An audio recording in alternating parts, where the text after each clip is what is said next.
ये है सरप्राइज। अस्सलाम वालेकुम।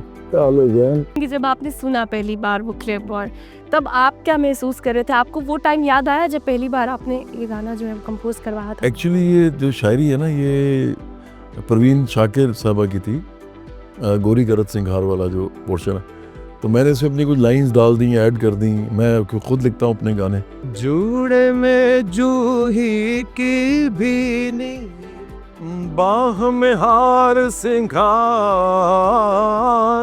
कान में जगमग वाली पत्ता, गले में जुगनू हार। मैं जीत गया हूँ टू बी ऑनेस्ट सर। खुदा, मैं सर आपका बहुत बड़ा फैन हूँ। तो हो सकता है कभी किसी टाइम पे आगे पॉलिटिक्स में भी आ जाए। आपका ऐसा कोई इरादा है? आएगा तो हमारी पार्टी ज्वाइन करे, हम तो आम लोगों की पार्टी बना रहे हैं। उच्चे अम्मा चाचा वाली आंख गई, देखो ये कुड़ी अज हार गई, तेरी सौ ढोला मर जावांगी मैं, कि तेरी मेरी गल ना बनी।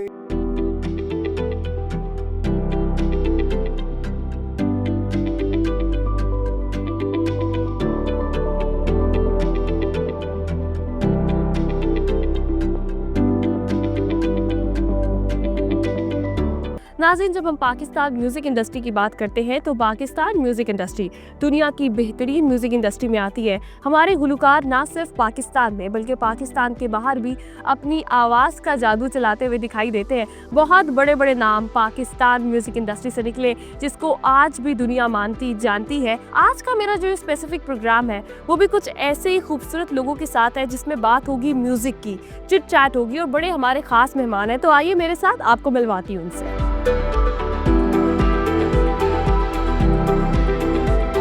जैसा कि मैंने आपको पहले भी बताया था अपनी इंट्रोडक्शन में कि आज हम बात करेंगे म्यूज़िक की, चिट चैट करेंगे। उसके अलावा बहुत सारी, जब मैं पाकिस्तान म्यूज़िक इंडस्ट्री की बात करती हूँ तो पाकिस्तान म्यूज़िक इंडस्ट्री दुनिया की बेहतरीन म्यूज़िक इंडस्ट्री में आती है, जिसका डंका पूरी दुनिया में बजता है। और अगर मैं गुलकारों की बात करूँ तो इनकी खूबसूरत आवाज़ ना सिर्फ पाकिस्तान में बल्कि पूरी दुनिया में सुनी जाती है और अपनी आवाज़ का जादू ये हर जगह चलाते हैं। ऐसे ही एक शख्स जिनको सोशल मीडिया आजकल बहुत देख रहे हैं, सेंसेशन बनी हुई है जनाब। जब हम बात करते हैं गानों की, गाने तो बेशुमार लोग गाते हैं, दूसरे सिंगर का भी गाते हैं, बहुत सारे गाते हैं। मैं जिस शख्स के साथ आज मौजूद हूँ, उससे पहले की अगर मैं बात करूँ तो ये जो गाना अभी वायरल चल रहा है, जवाद अहमद का मेहंदी सॉन्ग, सोशल मीडिया पे हमने देखा है, पाकिस्तान आइडल की जीनत बना। उससे पहले भी बहुत सारे इवेंट्स कर रहे थे, बहुत सारे गाने गा रहे थे, लेकिन वो एक लम्हा होता है जब अल्लाह ताला ने आपको बहुत सारी इज्जत से नवाजना होता है। तो उसी तरह का एक लम्हा जो है वो पाकिस्तान आइडल का ज़ैन बलोच का भी था। और आज कराची से स्पेशली जो है लाहौर ज़ैन आए हैं। सबसे पहले मैं चाहूंगी ज़ैन, अस्सलाम वालेकुम, welcome to disco Pakistan TV. कैसे हैं आप? वालेकुम अस्सलाम, मैं ठीक हूँ। बहुत ठंडा भाई, लाहौर में बहुत ठंड है। बहुत ठंड तो है, लेकिन लाहौर कैसा लगा आपको? बहुत प्यारा है और आई लव लाहौर। जिन्हें लाहौर नहीं रखा और जमया नहीं, लेकिन हम तुसी जम गए हो। मुझे ये बताएं कि जो लाहौर है उसकी सबसे अच्छी चीज़ आपको क्या लगती है? लाहौर के बारे में इतना कहना चाहूँगा कि लाहौर की जितनी भी तारीफ़ की जाए वो कम है, बिकॉज़ लाहौर पाकिस्तान की खूबसूरत सिटीज़ के अंदर मुझे ऐसा लगता है कि नंबर 1 नंबर 2 पे आता है। हम आपको थोड़ी सी लाहौर की सैर भी आज कराएंगे, लेकिन सबसे पहले मुझे ये बताएं, छोटी सी चिटचैट का आगाज़ यहीं से करते हैं कि आपके नाम के साथ बलोच लगता है, तो क्या कोई रेजिस्टेंस थी फैमिली में म्यूज़िक को लेके? क्योंकि यूजुअली फैमिलीज इतनी वो नहीं होती।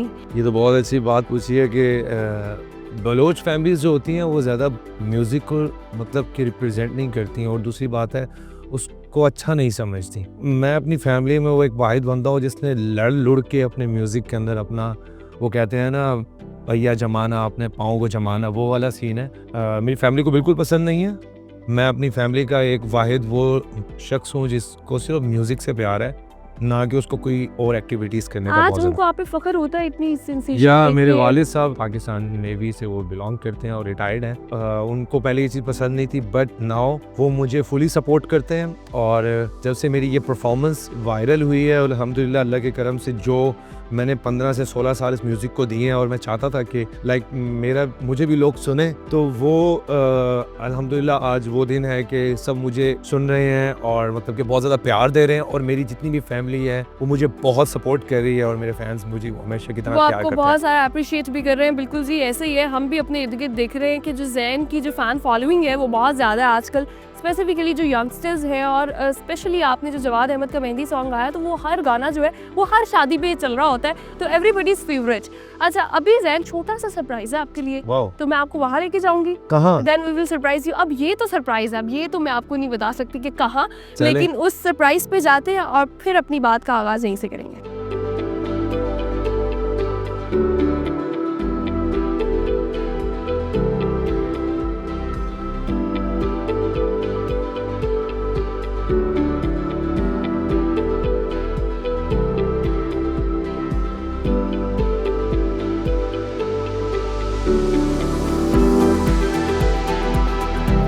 ये आप कहाँ ले आएंगे, किसके घर ले आएंगे? It's time for the surprise now.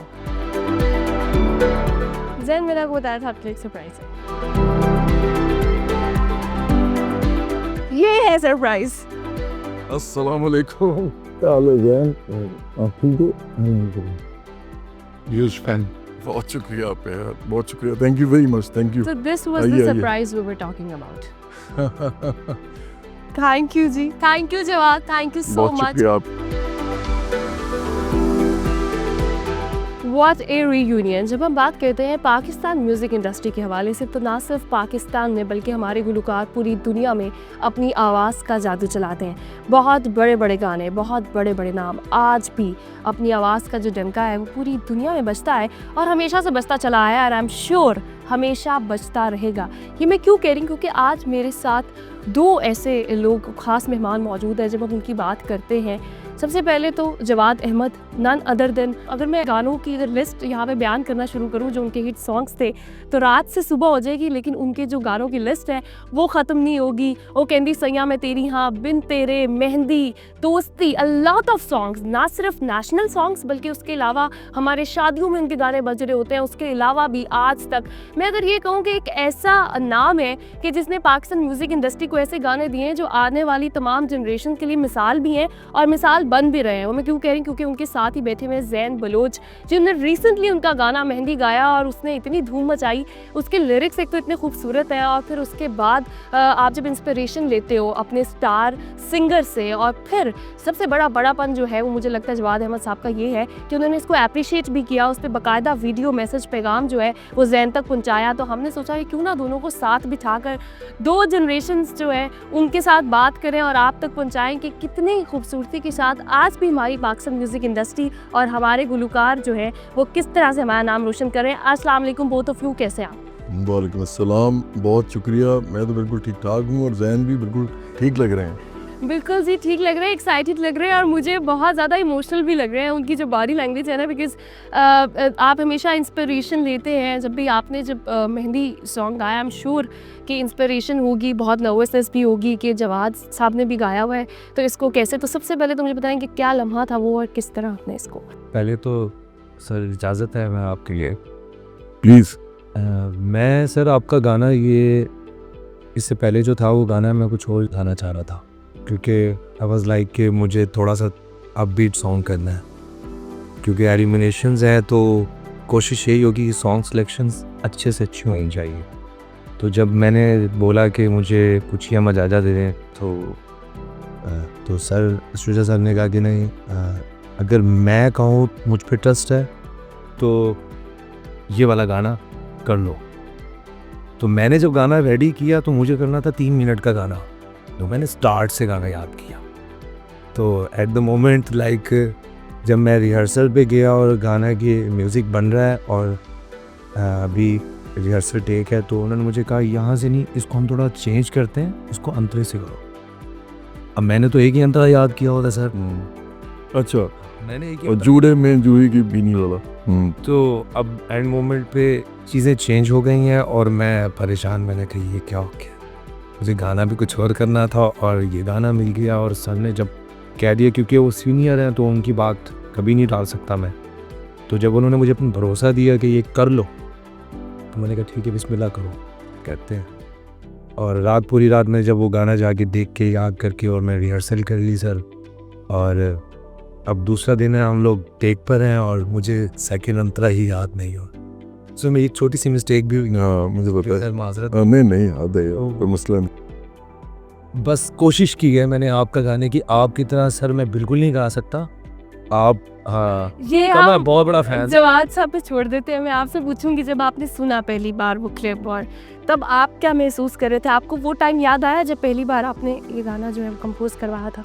हाँ, मुझे बिल्कुल याद है। मुझे याद है कि जब मैं ये गाना कंपोज कर रहा था ना, कंपोज तो कर चुका था, अरेंज कर रहा था। अरेंज क्या था? तो एक्चुअली ये जो शायरी है ना, ये परवीन शाकिर साहबा की थी, गोरी करत सिंघार वाला जो पोर्शन है। तो मैंने इसमें अपनी कुछ लाइंस डाल दी, ऐड कर दी। मैं खुद लिखता हूँ अपने गाने, तो मैंने इसमें भी अपनी काफ़ी सारी अमेलगमेशन आप समझ लें कर दी। तो उसके बाद जब हमने अरेंज करना था इसको, तो मैं बग्गा, साहिर अली बग्गा जो हैं, और मेरा एक दोस्त है फैसल, वो भी मेरे साथ बैंड में होता था। तो हमने बैठ के उसको अरेंज करना शुरू किया। मुझे याद है कि उसकी अरेंजमेंट जो है वो बग्गे ने एक्चुअली की थी। तो मुझे ऐसे लगा जैसे कोई बहुत ही कोई ग्रैंड सी चीज़ बन गई है। उस ज़माने में ना इतना ग्रैंड म्यूज़िक मतलब बनाना किसी गाने का मुश्किल था। तो हमने बना लिया। फिर वो एक बहुत बड़ा ड्रामा था मेहंदी के नाम से। हाँ जी बिल्कुल। तो उसमें वो चल पड़ा। तो मुझे वो सारा एक्चुअली वो याद आ गया, क्योंकि इसको मैंने बड़ा पावरफुली गाया था, काफ़ी ऊंचे स्केल पे था, काफ़ी मतलब अपनी आवाज़ की वॉल्यूम से गाया था। एग्जैक्ट। तो जब मैंने इसका गाना सुना तो मैंने उसको बोला भी है हम्म। कि मुझे अच्छी बात ये लगी कि ये इंडिजिनसली इसकी वॉइस ऐसी है कि जब ये ऊपर जाता है ना, उसकी आवाज़ खुल जाती है। मेरी आवाज़ भी ऐसी है। मैं नाम इतना बड़ा लेने लगा हूँ, मैं बिल्कुल उन जैसा नहीं गा सकता। किशोर कुमार साहब जो थे ना, उनकी आवाज़ ऐसी थी कि जब वो ऊपर जाते थे ना तो उनकी आवाज़ खुलती जाती, मजीद खुलती जाती थी। आमतौर पे जब आप ऊपर जाते हैं तो आपकी आवाज़ कम होती जाती है। उनकी वॉल्यूम और बढ़ जाता था। तो वो मेरे अंदर भी थोड़ी बहुत इस तरह की एक थी एबिलिटी, तो इसके अंदर भी वही है। तो जब ये ऊपर जाता है ना तो वो एकदम गाना जो है ना और गूंज उसके अंदर आती है। तो ये मुझे बड़ा मज़ा आया, क्योंकि कोई भी गा सकता है वैसे तो ये गाना, लेकिन इसने मेरा ख्याल है कि उसका हक अदा किया है। उसका हक अदा किया। अच्छा, हम बातचीत तो करते रहेंगे, इस पे आगे भी बढ़ेंगे, लेकिन आई वांट कि क्योंकि आप दोनों बैठे हुए हैं, मुझे आई एम श्योर कि ज़हन के लिए मोमेंट थोड़ा सा वो होगा कि मेहंदी गाना कोई एक अंतरा या कुछ हमें सुनाएंगा। जुड़े में जूही की भी नहीं, बाह में हार सिंगार, कान में जगमग वाली पत्ता, गले में जुगनू हार, संदल ऐसी पेशानी पे बिंदिया लाई बहार, गोरी करत सिंगार, गोरी करत सिंगार, गोरी करत सिंगार, गोरी करत सिंगार। क्या बात है जनाब, क्या बात है।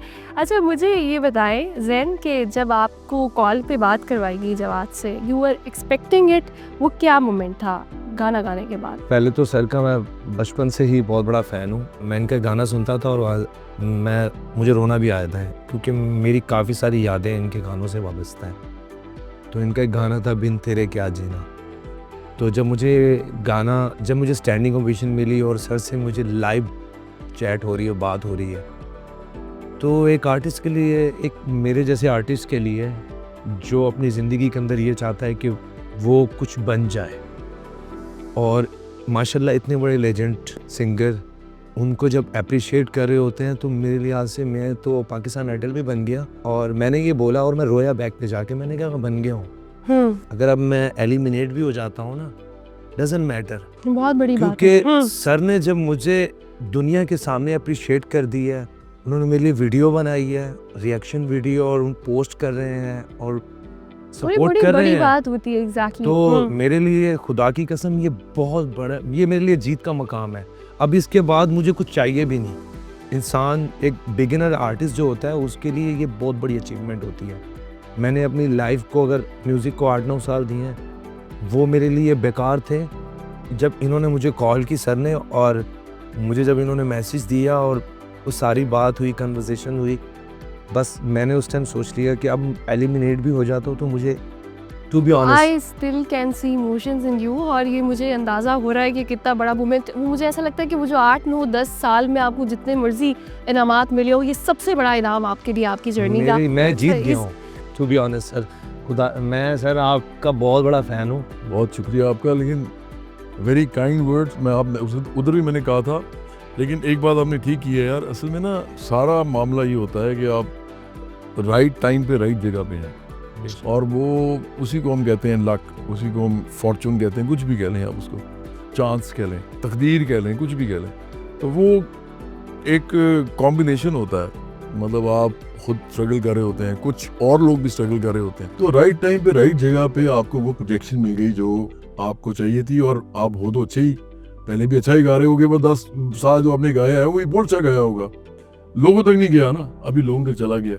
तो मुझे लगता है कि आपके अंदर जो ह्यूमिलिटी है ना, इसको हमेशा रखना अपने पास, क्योंकि ये ना समझना कभी भी, और मैं हमेशा अपने तभी मेरे दोस्त हैं, मैं ख़ास तौर पे कहता हूँ, बाकी मुझे नहीं पता क्या कहते हैं लोग, लेकिन मैं हमेशा कहता हूँ कि आपको शुक्र अदा करना चाहिए और तकदीर का भी शुक्रिया अदा करना चाहिए, किसी का भी, जो भी आप कह रहे हो, खुदा का करना चाहिए बेशक। कि आखिरकार ना आप उस जगह पे कर दिया आपने परफॉर्म, जिस जगह पे लोगों ने आपको देख लिया। मुझे ऐसा लगता है वो एक लम्हा ही होता है, बहुत सारे लोग बहुत साल जो है वो मेहनत भी करते हैं, परफॉर्म भी कर रहे होते हैं डिफरेंट जगहों पर, लेकिन हमसे कोई अच्छे होते ऐसा हैं। मंच हमसे ज्यादा अच्छे लोग होते हैं, टैलेंटेड हाँ। होते हैं बहुत सारा कुछ, लेकिन कोई ऐसा मंच, कोई ऐसा स्टेज होता है जहाँ की एक परफॉर्मेंस जो है वो सारी परफॉर्मेंसेस पे भारी होती है और वहीं से आपको इज्जत मिलती है।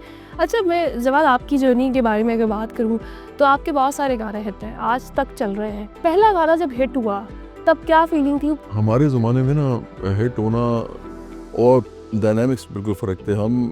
हमें चाहिए होता था चैनल, उस ज़माने में आप ध्यान में रखेंगे ना सोशल मीडिया एग्जैक्टली ना कोई केबल टेलीविज़न था, अभी केबल टेलीविज़न भी हमारे बाद आया। अच्छा, उसके अलावा गैजेटरी में अगर आप चले जाएं, म्यूज़िक की गैजेटरी में, तो ट्यूनर तक नहीं था। आपको पता है मैंने जितने गाने गाए हुए हैं ना, अपनी पहली 3 एल्बम्स हैं, अब मेरे 3 एल्बम्स के बाद मैं एल्बम ही नहीं बनाया। लोगों को पता नहीं है कि मैंने 22 साल से कोई एल्बम नहीं बनाया, और मेरे वही जो 3 साल का काम है वही लेके चल रहा है। बिल्कुल, एग्जैक्टली। मैं और चीज़ों में पड़ गया, मैंने स्कूल बनाने शुरू कर दिए, ऑर्गेनाइजेशंस बनानी शुरू, फिर पॉलिटिक्स में आ गया, तो मेरा ये पैशन ज़्यादा था। लेकिन वो जो उस ज़माने में हमने जो मेहनत की थी ना, वो बिल्कुल आप समझें कि सादा सी मेहनत थी, और एम्बेलिशमेंट्स नहीं थी उसके साथ, जैसे किसी चीज़ को आप अच्छा करके पेश करते हैं।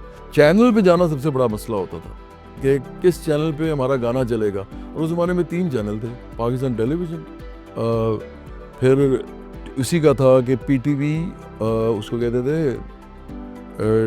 मुझे एकदम उसका नाम भूल गया है, लेकिन वो पीटीवी का ही चैनल था, और तीसरा एनटीएम था, एनटीएम। तो यहाँ पे ही हमारे गाने चलते थे, तो अच्छा गाना जिसका होता था वो ज़्यादा वो पे चलाना पड़ता था व्यूअर चॉइस पे, तो बस उसी पे फिर जो लोग अच्छा गाना बना गए, अब उनका गाना लोगों को पसंद आ गया तो वो हिट हो गए। तो बड़ा अजीब-ओ-गरीब सा वो टाइम था। अब मुझे लगता है कि ज़्यादा लोगों के पास अपॉर्चुनिटी है, सिर्फ फ़र्क ये है कि आपको ये पता होना चाहिए कि सोशल मीडिया को ऑपरेट कैसे करना है, और सोशल मीडिया ऑपरेट करने के लिए आर्टिस्ट नहीं कर सकता खुद, ये सादा आदमी है। अगर इसको प्लेटफॉर्म मिल जाए और वो सोशल मीडिया पे इसको ले जाए, तो फिर there is no going back, फिर वो बहुत बड़ा हो जाता है आदमी। तो मुझे लगता है कि अभी एक लिहाज से मुश्किल भी है बहुत, लेकिन आसान भी है बहुत।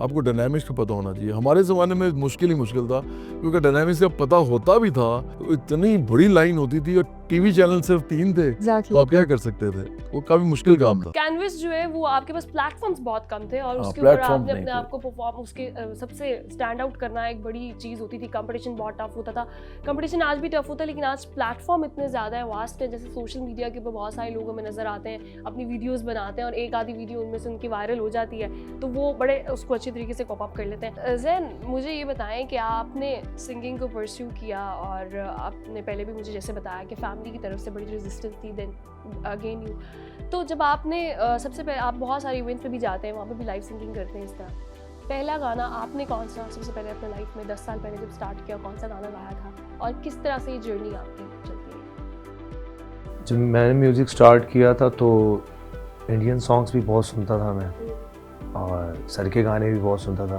उस्ताद नुसरत फतेह खान साहब के भी बहुत सुनता था गाने। उस टाइम टेप का टाइम था और MP3 होती थी, और लाइक मैं कैसेट लगा लेना और उसको रिकवर करके दोबारा वो 6 गाने सुनना। सर के भी उनमें से कुछ गाने होते थे वो भी सुनना। अली ज़फ़र के न्यू म्यूज़िक स्टार्ट हुआ था, अली अज़मत, इन सबको सुनना। सो फैमिली का ये था कि फैमिली को म्यूज़िक पसंद नहीं है, क्योंकि फ़ौजी फैमिली है, ऊपर से बलोच फैमिली है, दैट्स वाई। तो सुनने तक भी समझ आ जाती है, बट गाना तो उनका लाइक ये होता था कि ये करियर चॉइस थोड़ी सी रेजिस्टेंस थी। हाँ, बिल्कुल। तो जो हमारी फैमिली वो बेसिकली सारी फौजी है, भाई फौज में है, चाचू के बच्चे फौज में है, चाचू फौज में रह वो चुके। चाहते थे आप भी फौज में जाएं। हाँ, मुझे भी उन्होंने बोला तो मुझे समझ नहीं आता था। बस फिर वो म्यूज़िक स्टार्ट हुआ, सर के कुछ गाने थे, स्टार्ट किया तो दोस्तों ने कहा, जब दोस्तों में बैठा हूँ ना तो दोस्त ये कहते थे यार बड़ा अच्छा गाते हो आप, कुछ लाइव शाइव गाया करो, रिकॉर्ड करवाओ कुछ नया अपना।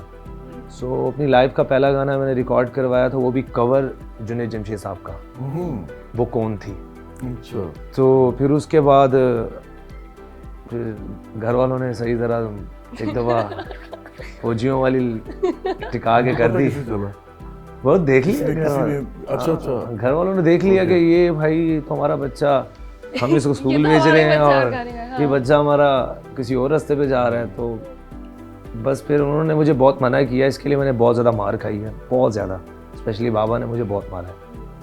अम्मी मुझे ये कहती थी कि लाइक हाँ मेरा बेटा सुरीला तो है, अच्छा तो गाता है। सो फिर जर्नी स्टार्ट हो गई। सर के गाने काफ़ी सारे मैंने याद किए अपने अंदर, रंग में रंग। से बिलोंग करते हैं शुरू से या फिर किसी और या सिर्फ अभी बेसिकली जो बाबा हैं वो बलूचिस्तान से हैं और मामा मेरी हैं वो मुल्तान से हैं। ठीक है। मामा पठान है और बाबा बलूच हैं। तो मामा का जो ख़ानदान है वो बहुत जॉली है, आपके घर में जॉली है। हाँ।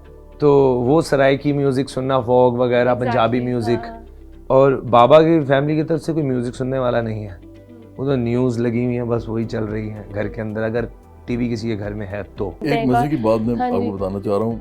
नहीं, इसने तो पहला गाना जो गाया ना वो तो मेहंदी गाया, जो कि वो जॉनरा ये नहीं है कि आप सूफी वाला गाना गाए, लेकिन चूंकि इसका नाम, बैंड का नाम कलंदरम, हाँ, कलंदरम बता exactly। रहा है, तो और मुझे पता भी है, मैंने इसको जब देखा तो उसमें भी गाने थे, मतलब लाइव परफॉर्मेंसेस थी।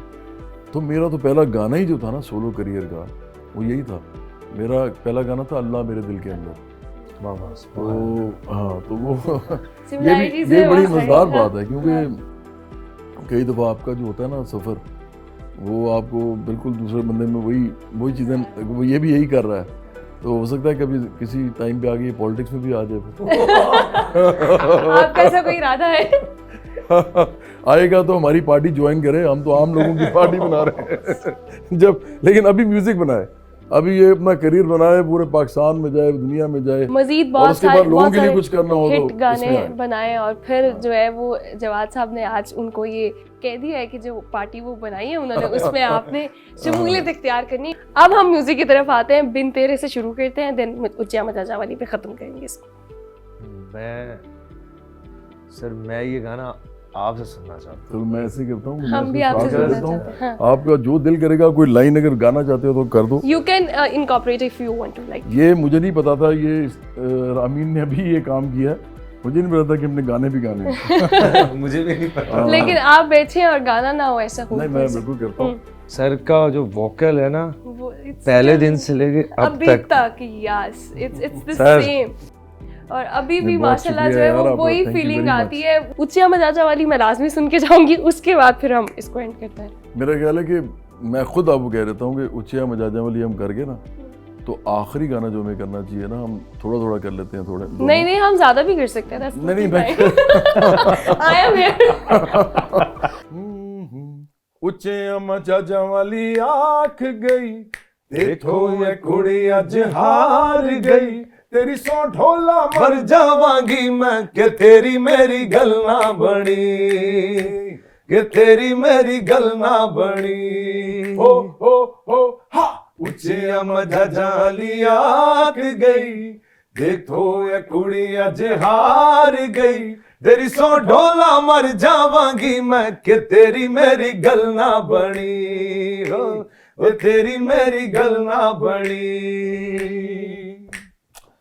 तू ए सारे जग तो सोना, तेरे वर्गा होर नहीं, दिल तेरे ते आया सजना, दिल ते कोई जोर नहीं, नेड़े होके कह जांदी ए मैं कुड़ी कमजोर नहीं, दुनिया तो मननी मैं हार नहीं, दुनिया तो मननी मैं हार नहीं, डर डर के होंदा है प्यार नहीं, एक तू जो मेरे नाल होवे किसे दी मैनू परवाह नहीं। हो हा उच्चे अम्मा जाजा वाली आख गई, देखो मैं कुड़ी अज हार गई, तेरी सो ढोला मर जावांगी मैं कि तेरी मेरी गल ना बनी रहे। क्या बात है, वंडरफुल। सो हमने बहुत सारी चिट-चैट भी की, मुझे तो बहुत मज़ा आया and I am feeling so emotional right now. तो जनाब मैं अगर एंड पे एक छोटा सा कॉम्प्लीमेंट मैं भी दूंगी कि हमारे साथ लेजेंड जवाद अहमद साहब मौजूद हैं और इनके गाने हमेशा इसी तरह से हिट रहेंगे हमारी आने वाली जनरेशंस के लिए भी, उससे आगे भी हम रहें ना रहें, लेकिन ये गाने हमेशा इसी तरह से हिट रहेंगे। Zain and Jawad, thank you so much for your time. इसी के साथ अपने प्रोग्राम का इख्तिताम करती हूँ। अपना बहुत ख्याल रखिएगा। अपनी मेज़बान रामीन महमूद को दीजिए इजाज़त। अल्लाह ने के बाद।